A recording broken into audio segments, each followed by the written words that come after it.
는 6주차입니다. 그래서 열왕기하 18장부터 역대하 36장까지입니다. 우리가 먼저 역대상하를 좀 살펴보고 그 다음에 함께 보겠습니다. 역대기는 말 그대로 역사에 대한 책입니다. 이스라엘의 역사책이죠. 우리나라 조선왕조 실록과 마찬가지로 이스라엘의 왕들에 대한 역사가 이 역대기입니다. 역대기 앞에 이제 열왕기상하가 나오는데 이스라엘의 왕정 시대의 역사는 열왕기에서 멸망으로 끝이 납니다. 나라가 망했으니 이제 끝난 것이죠. 이 조선이 망함으로써 이 조선왕조 실록도 이제 끝나는 것이죠. 마찬가지로 열왕기에서 나라가 망함으로 끝나지만 하나님의 구원의 역사는 끝나지 않고 계속 이어집니다. 그래서 이 역대기를 이스라엘 역사를 통한 하나님의 구원 역사가 어떻게 흘러가고 있는가를 이 족보를 통해서 말해주는 것입니다. 그래서 누가 누구를 낳고라는 족보를 통해서 이 하나님의 구원 역사가 즉 계속해서 이어지고 있다라는 것이죠. 그래서 1장에서 10장까지는 다윗 왕조와 유다 지파의 계보가 나오고 그다음에 11장에서 29장까지는 언약과 이 성전에 관한 내용입니다. 역대기하는 구원 역사의 구조를 가지는데 그 구원 역사의 완성을 성전으로 이야기합니다. 그래서 1장부터 10장까지는 이 솔로몬 이야기인데 성전에 대한 이야기고, 그리고 11장에서는 나라가 둘로 나누어지고 그 다음에 12장부터는 남쪽 유다만 기록되어 있습니다. 열왕기 상하는 남쪽을 하다가 그 다음에 북쪽으로 갔다가 왔다 갔다 여러 왕들을 다루는데 역대하는 북이스라엘의 왕들은 다루지 않습니다. 그리고 남유다의 왕들만 이렇게 기록이 되어 있습니다. 이렇게 기록한 이유는 역대기는 구원 역사에 초점을 맞추기 때문입니다. 구원 역사는 다윗의 왕조죠. 다윗의 후손들이 구원 역사를 이루어 나가기 때문에 북이스라엘 왕들은 특별하게 필요가 없습니다. 그래서 남유다의 왕들만 계속 이야기하는 것이죠. 북이스라엘은 반란을 일으키고 여로보암 길로 가면서 금송아지 우상을 섬기게 됩니다. 이런 일은 일체 언급하지 않고 남유다의 역사만 기록합니다. 즉 안 좋은 역사는 기록하지 않는 것이죠. 그리고 좋은 역사만 기록합니다. 즉 예수 그리스도를 통해서 계속해서 이제 유해부터 구원의 역사가 이루어지는데 그 안에 안 좋은 이야기들은 안 다루는 게 좋겠죠. 구원의 역사고 좋은 역사이기 때문에 우상을 섬기는 그런 역사는 다 빼버리고 오직 하나님을 잘 섬기는 그런 역사만 계속해서 다루는 겁니다. 그래서 그걸 통해 하나님의 구원 역사가 진행되고 있다라는 것이죠. 31번째 열왕기하 18장부터 열왕기하 25장까지는 남유다의 잔존 왕국입니다. 북이스라엘이 멸망하고 히스기야가 남유다를 이제 통치를 하게 됩니다. 그때 사역한 선지자는 이사야와 미가인데 우리가 잘 알듯이 히스기야 왕은 하나님이 참 하나님 보시기에 기뻐한 왕이죠. 그래서 그는 왕이 된 후에 종교개혁을 일으키고 다윗의 길로 행하게 됩니다. 이때 핵심은 선지자의 말에 귀를 기울였다라는 것입니다. 왕국을 통치하는 것은 왕이죠. 왕이 나라를 통치합니다. 그런데 진정한 통치는 왕이 하는 게 아니라 선지자를 통해 하나님이 하시는 겁니다. 그래서 왕이지만 히스기야는 선지자의 말에 귀를 기울였습니다. 자기 마음대로 할 수 있죠. 자기 마음대로 나라를 다스릴 수 있지만 말씀하시는 하나님 말씀하시는 말씀을 받은 선지자의 그 이야기에 귀를 기울이고 즉 하나님 말씀대로 나라를 다스렸다는 것이죠. 그렇게 하니까 하나님께서 나라를 보호하시게 되죠. 이때 아수르가 침략을 합니다. 북이스라엘 왕국을 멸망시킨 아수르 군사가 엄청나죠. 그런데 북이스라엘은 그래도 10지파지만 남유다는 지파가 2개입니다. 그러니 군사적으로도 그렇게 많지 않겠죠. 그 북이스라엘을 멸망시킨 아수르가 이번에는 남유다를 멸망시키기 위해 쳐들어와서 포위를 하게 됩니다. 이 도저히 이길 수 없는 상황이죠. 이때 아수르는 유다의 항복을 받기 위해서 북이스라엘, 즉 북이스라엘의 왕들의 신들처럼 하나님이 너희를 구원해 주지 못할 거다라고 말을 하죠. 북이스라엘 보지 않았냐? 그들이 하나님을 섬긴다 했지만 우리한테 멸망당했다. 너희도 마찬가지다. 너희가 섬기는 여호와 너희를 구원해 줄 수 없다라고 그렇게 이야기를 합니다.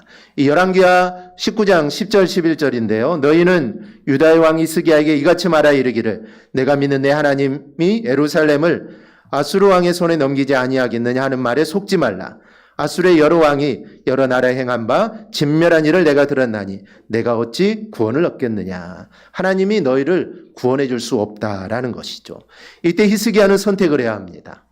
아수르에 항복을 하든지 그 당시 아수르와 비등비등한 나라였던 애굽에 가서 도움을 요청할 것인지 아니면 하나님 앞에 도움을 요청할 것인지 선택의 기로에 서게 되죠.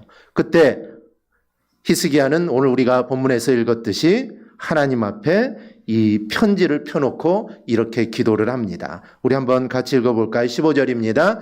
여호와여 귀를 기울여 들으소서. 여호와의 눈을 떠서 보시옵소서. 사네립이 살아계신 하나님을 비방하러 보낸 말을 들으시옵소서. 그 다음에 19절에서 우리 하나님 여호와여 원하건대 이제 우리를 그의 손에서 구원하옵소서. 그리하시면 천하 만국이 주 여호와가 홀로 하나님이신 줄 알리이다. 아멘. 구원해달라는 겁니다. 구원해 주시면 온 세상에 하나님만이 유일한 신이라는 것을 모든 사람들이 알게 될 거라는 것이죠.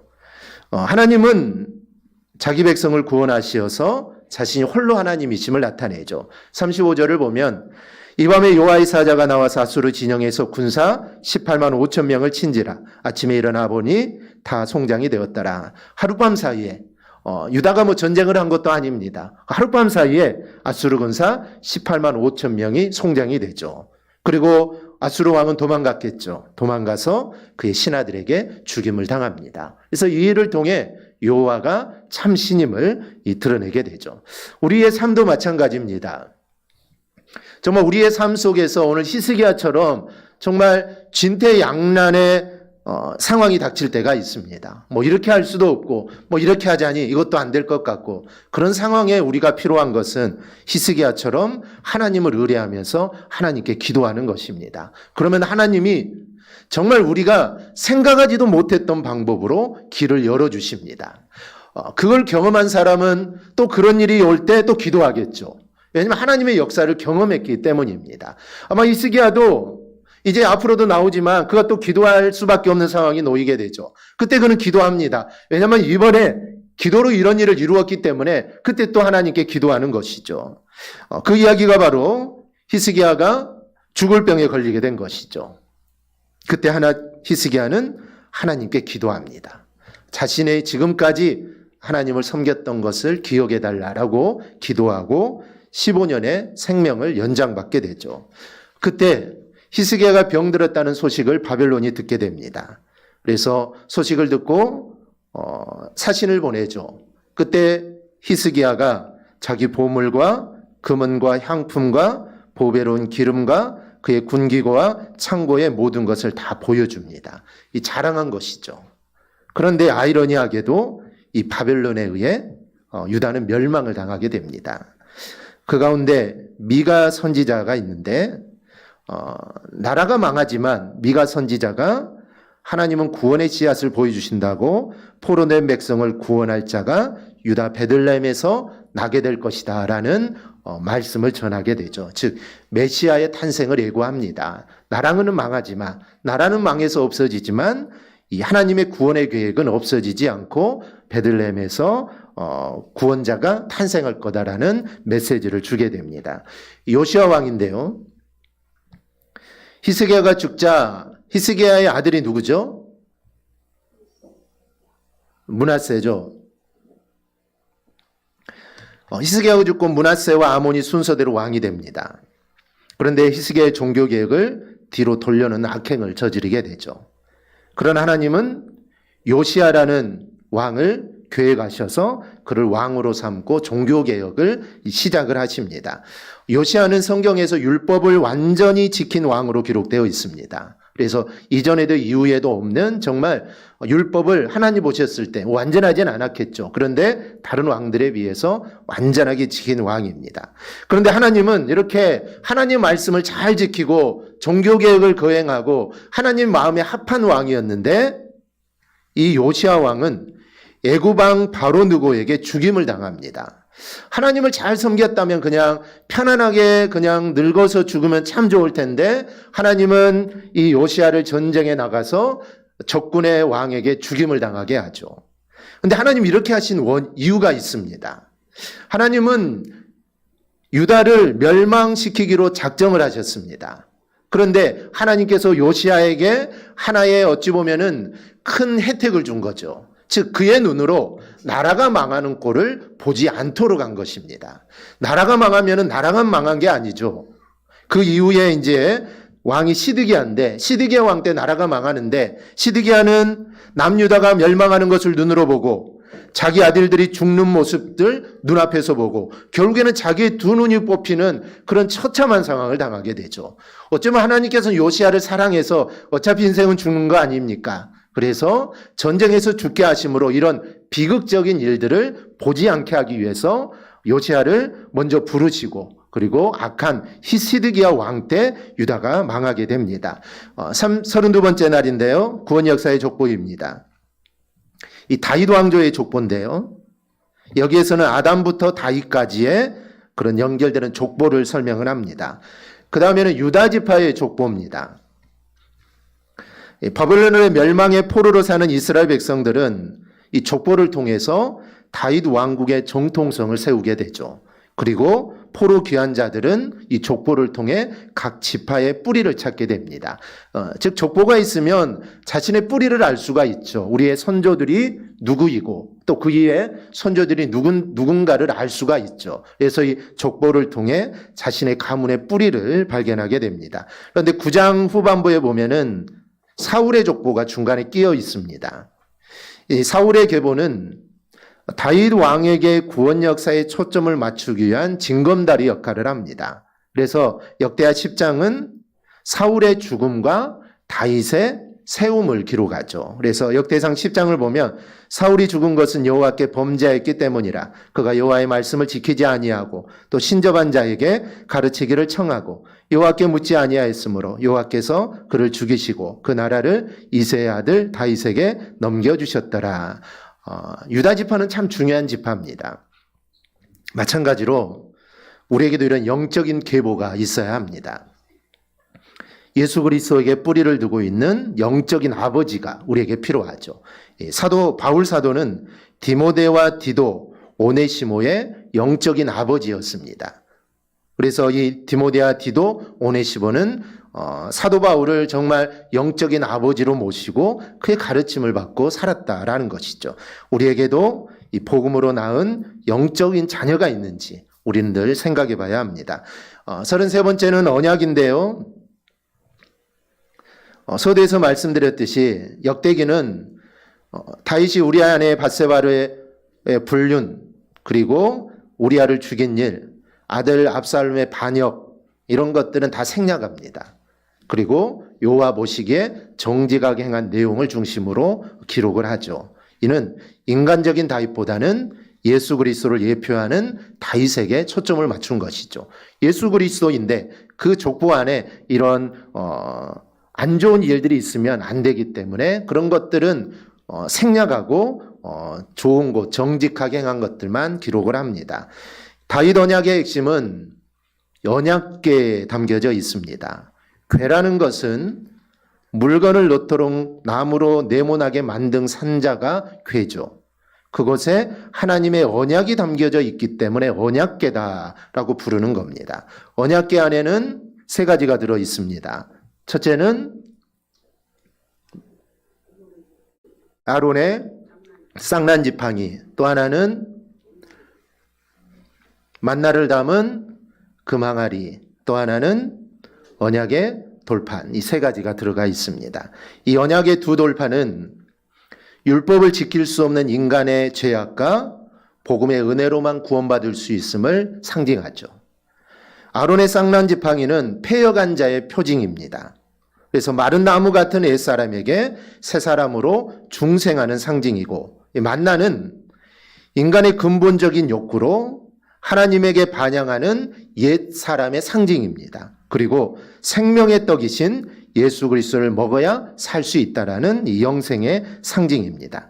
그러므로 돌판에 새겨진 이 계명은 마음판에 새긴 예수 그리스도를 상징하고, 하늘에 만나는 생명의 양식 예수 그리스도를 상징하고, 아론의 쌍난 지팡이는 예수 그리스도의 이 부활을 상징하는 이 사건입니다. 그다음에 성전인데요. 다윗에게 주신 메시아 구원 언약의 확증은 성전입니다. 그래서 하나님은 다윗에게 이 모리아산 오르난 아라우나의 타작마당 성전터에서 번제와 화목제를 드리라 하죠. 그리고 불러 응답합니다. 그리고 성전을 건축할 사람은 네가 아니라 솔로몬일 거다라고 말을 하죠. 솔로몬은 성전을 건축합니다. 눈에 보이는 성전을 건축하죠. 아주 화려하게 웅장하게 건축합니다. 그러나 실상은 예수 그리스도가 영원한 왕위에 오르실 것과 하나님이 거하실 보이지 않는 참 성전의 건축자이심을 예표하는 것이죠. 34번째 날은 역대하 1장의 10장까지입니다. 이 솔로몬 성전이 있는데 3장 1절을 보면 솔로몬이 예루살렘 모리아산에 여호와의 전 건축하기를 시작하니라고 합니다. 이 모리아산, 이곳은 여호와가 솔로몬의 아버지 다윗에게 나타난 곳입니다. 그리고 다윗이 여부스 사람 오르난의 타작마당에 정한 곳이죠. 그리고 1000년 전에 아브라함이 독자 이삭을 번제로 드리려고 했던 곳이 이 바로 모리아산입니다. 여기에 바로 솔로몬은 성전을 건축하죠. 그런데 이 성전은 무너집니다. 유다가 멸망하면서 함께 성전이 무너지죠. 근데 이는 하나님 말씀의 성취입니다. 열왕기상 9장을 보면은 만일 너희나 너희의 자손이 아주 돌아서서 나를 따르지 아니하며 내가 너희 앞에 둔 나의 계명과 법도를 지키지 아니하고 가서 다른 신을 섬겨 그것을 경배하면 내가 이스라엘을 내가 그들에게 준 땅에서 끊어버릴 것이요 내 이름을 위하여 내가 거룩하게 구별한 이 성전이라도 내 앞에서 던져버리리니. 참 성전 대신 예수 그리스도가 인간의 죄로 인해 육신이 무너져 죽으실 것을 예표해 보여주는 사건이 이 솔로몬 성전의 무너짐입니다. 궁장한 성전은 무너지지 않을 것 같았습니다. 그런데 멸망하면서 성전도 함께 멸망하게 되죠. 북쪽 지파인데요. 10장에는 남유다와 대조제는 북이스라엘의 탄생 모습을 보여줍니다. 왕국 시대는 궁극적으로 메시아 왕국을 상징하는데 분열 왕국의 궁극적인 의미는 메시아 왕국과 다른 또 다른 왕국이 있다라는 것을 설명하기 위해서 북쪽 지파를 한 장에서 잠깐 다루게 됩니다. 35번째 유다의 개혁입니다. 아사의 개혁인데요. 성경에 나타내는 선한 왕, 악한 왕의 기준은 우리가 살피지만 도덕적인 기준이 아닙니다. 도덕적으로 선하게 살고 착하게 살고 백성들을 잘 다스렸다고 해서 이 왕을 선한 왕이라고 하지 않습니다. 도덕적인 기준보다는 종교적인 기준이죠. 즉 하나님과의 관계가 어땠냐라는 것이죠. 하나님과의 관계가 좋으면 그 왕은 선한 왕입니다. 하나님과의 관계가 좋지 않은 왕은 악한 왕이죠. 눈에 보이지 않는 하나님의 관계. 하나님은 눈에 보이지 않습니다. 그러면 이 왕이 하나님과의 관계가 좋은지 하나님과의 관계가 안 좋은지를 알 수 있는 방법은 성전을 대하는 태도입니다. 선한 왕은 성전을 거룩하게 보존하고 악한 왕은 성전을 우상으로 더럽히게 됩니다. 한번 생각해 보십시오. 우리가 우리 성경 통독을 살피기 전에 왕들에 대해서 계속 살폈는데 선한 왕은 항상 성전을 정결하게 합니다. 그런데 악한 왕을 보십시오. 성전을 우상을 섬기고 성전 안에다 우상을 넣기도 하고 그런 일을 합니다. 이게 선한 왕이냐 악한 왕이냐에 따라서 성전을 귀하게 여기느냐 그렇지 않느냐라고 이렇게 나타난다는 것이죠. 남유다의 아사는 이방제단과 산당을 없애고 주상을 깨트리며 아세라상을 찍는 개혁을 하죠. 그렇게 할 때 하나님께서 그렇게 하는 동안에 구스 사람 세라가 100만 대군을 이끌고 쳐들어옵니다. 100만 대군이 쳐들어오니 유다로서는 이거는 도저히 상대할 수가 없죠. 그런데 하나님께서 그 대군을 무찌르고 승리케 하십니다. 즉 하나님의 성전, 나라를 군사를 어떻게 훈련시키느냐 아니면 어떻게 대비할 것이냐가 아니라 하나님의 성전을 어떻게 깨끗하게 할 것이냐, 하나님의 성전을 어떻게 거룩하게 할 것이냐, 여기에 관심을 가지니 다른 나라가 쳐들어와도 하나님이 그 나라를 알아서 다 해결해 주신다라는 것이죠. 두 번째는 여호사밧 왕입니다. 여호사밧 왕은 4대 왕인데 그의 조상 다윗의 처음 길로 행해 바알들에게 구하지 않고 하나님께 구하게 됩니다. 그의 아들 요람, 유다의 5대 왕이죠. 요람이 누구와 결혼을 할까요? 아주 나쁜 여인 아합의 딸 아달랴와 결혼을 합니다. 누구라고요, 강지사님?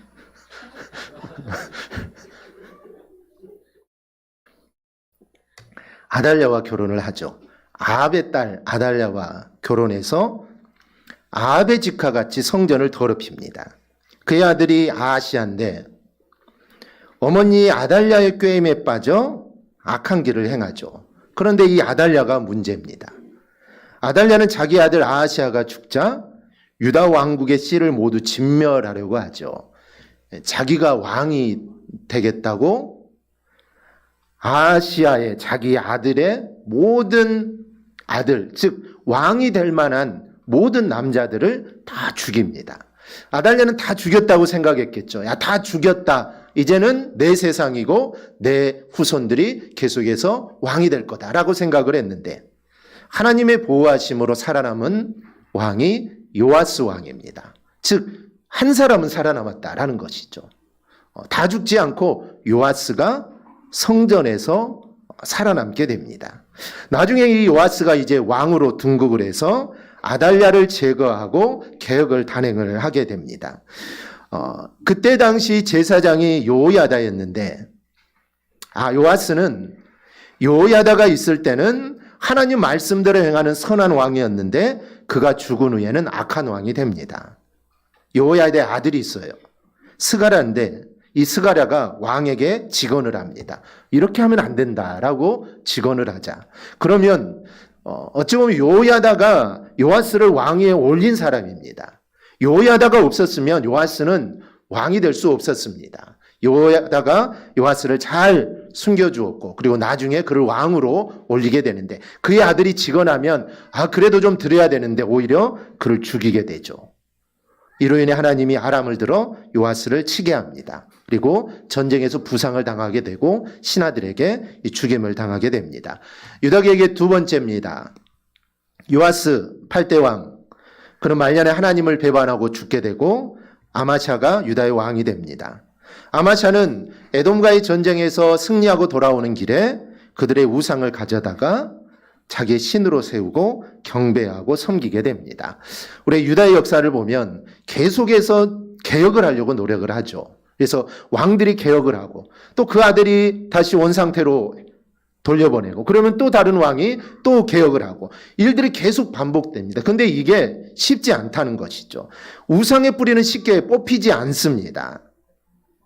하나님 보내신 한 선지자가 아마샤에게 경고하지만 듣지를 않습니다. 결국 하나님의 진노로 아마샤가 죽임을 당하고 10번째 왕 우시아가 왕이 됩니다. 그는 처음에는 선한 왕이었는데 강성해지자 교만해서 성전에 자기가 들어가서 제사장만이 할 수 있는 향단에 분향을 하려다가 그는 나병에 걸리게 됩니다. 후에 우시아가 그의 아들이 우시아가 죽고 요담이 왕이 되는데요. 요담은 여호와 앞에 바른 길을 행하며 나라를 강하게 만듭니다. 그런데 그는 성전에 들어가지를 않습니다. 왜냐하면 그의 아버지가 성전에 들어갔다가 나병에 걸려 죽었으니 그의 아들은 평생 동안 성전에 들어가지 않죠. 그러니 백성들은 여전히 부패하고 타락하게 됩니다. 이런 요담이 죽고 아하스 12대 왕이 됩니다. 그런데 이 아하스가 왕이 되어 부패한 영성의 열매를 거둡니다. 그 열매는 여로보암 길, 즉 북이스라엘 왕국보다 남유다가 더 타락한 모습을 보이게 됩니다. 그래서 이것들이 쌓이고 쌓여서 드디어 아하스 시대에는 남유다가 북이스라엘을 넘어서는 악을 하나님께 범하게 된다라는 것이죠. 역대기는 우상으로 성전을 더럽히는 왕들은 짧게 기록합니다. 그리고 개혁을 통해 성전을 성결하게 한 왕들의 이야기는 좀 길게 기록을 하죠. 그 다음에 히스기야와 므낫세입니다. 히스기야는 남유다의 13번째 왕인데요. 성경에서도 많은 부분을 차지합니다. 히스기야는 선왕들이 더럽힌 성전을 성결하게 하기 위해서 개혁을 하는데 개혁의 핵심은 두 가지입니다. 백성의 성결과 그리고 성전의 성결입니다. 성결하게 하는 방법은 하나님과의 연합입니다. 그리고 하나님과의 연합하는 방법은 유월절입니다. 유월절은 인간의 노력이 아닌 예수의 희생을 말하는 것입니다. 즉 유월절은 내 힘으로 구원을 받는 게 아니죠. 출애굽을 하면서 유월절이 생기게 되었는데 자기 스스로 출애굽을 한 건 아닙니다. 한 것이 하나도 없습니다. 오직 하나님으로 인해 그들은 출애굽을 하게 되죠. 그래서 유월절을 지키는 것은 우리가 구원받은 것은 내 스스로 된 것이 아니라 하나님의 은혜다라는 것을 고백하는 게 유월절을 지키는 겁니다. 그런데 하나님은 유월절을 계속 지키라고 했습니다. 그런데 광야 생활에는 유월절을 지킬 수가 없죠. 지키지를 못했죠. 그런데 그 후에도 지키다가 계속 또 안 지키다가 히스기야 왕 때 왔어야 또 유월절을 다시 지키기 시작합니다. 아주 거대하게 지키기 시작하죠. 여러분, 성도가 성결하게 사는 방법은 하나님의 구원의 은혜를 깊이 하는 것입니다. 즉 유월절을 지킴으로 하나님이 우리를 구원해 주셨다, 우리를 애굽에서 구원해 주셨다라는 은혜를 아는 거, 이게 바로 성도가 성결하게 사는 것이고, 우리가 성결하게 사는 것은 하나님이 나를 구원해 주셨다는 구원의 은혜를 우리가 깊이 알고 살아가는 것입니다. 그의 아들이 므낫세인데, 므낫세는 아버지와 달리 악한 왕이었습니다. 아버지가 헐어버린 산당을 세우고 여호와의 전에 제단을 쌓고 그의 아들을 불 가운데 지나게 하고 점치며 사술과 요술을 행하며 신접한 자 박수를 신임하고 자기가 만든 아로 새긴 목상을 하나님의 전에 세웁니다. 그 후에 아술에게 잡혀가죠. 그런데 므낫세가 좋은 점은 그때 회개를 합니다. 그래서 하나님이 그를 다시 세워주죠. 이런 왕은 없습니다. 잘못했다가 회개하고 선한 왕이 된 왕은 없죠. 그런데 므낫세만은 처음에는 안 좋았는데 나중에는 선한 왕이 돼서 그의 마지막은 어찌 보면 선한 왕입니다. 그런데 앞에 악한 것이 너무 많아서 므낫세는 우리는 보통 악한 왕이다라고 이렇게 말을 하죠. 그의 아몬이 왕이 되는데 아버지 므낫세처럼 겸손하지 않고 악을 행하다가 반역자들에게 죽임을 당하고 요시아가 왕위에 오릅니다.